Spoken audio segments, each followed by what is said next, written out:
Það ekki hægt að koma bara hérna og syngja. Nei, það reynir líka á ykkur. Þetta cool. Já, þetta cool. Ég leitaði til mér fróðari konu Ellý Vilhjálms og það náttúrulega minn sérfræðingur í Ellý Vilhjálms, auðvitað Margrét Blöndal. Já, auðvitað. Hún náttúrulega skrifaði vinsælu bókina, ævisögu, og veit bara svo margt Ellý Vilhjálms. Þannig að ég bað hana hérna að semja spurningar fyrir mig. Ég fann hann svolítið erfitt. Nú reynir á hversu vel þið verið í öllu Ellý Vilhjálms. Og bara, það til mikils að vinna, stelpur. Það eru alvöru verðlaun. Já. Þannig að. Og ætlar ekki að segja ykkur hvað verðlaun? Þetta er búið. Þegar þetta er búið, þá, 1, 2 og. Hvar fæddist Ellý?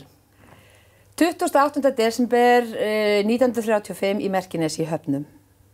Já, ding dong. 1-0.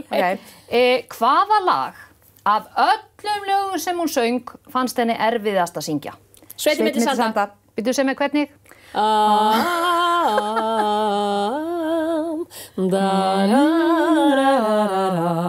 Ok, rétt hjá ykkur báðum.